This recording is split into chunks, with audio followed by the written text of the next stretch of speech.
How to add Afterpay card to your Apple Wallet. Hey guys, let's get started.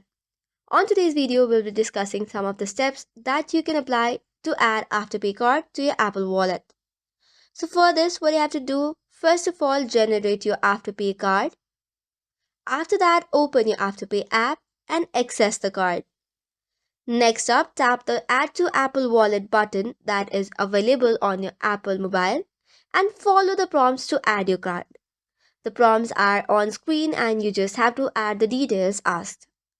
After that, your Afterpay card is ready to use with the Apple Pay. But keep in mind that you only need to set up the card once and after that it lives in the Apple Wallet on your iPhone. You will need to go via the Afterpay app each time you make a purchase. So this is all for today's video. For more such contents, do not forget to hit the like and subscribe button. Thank you and keep watching.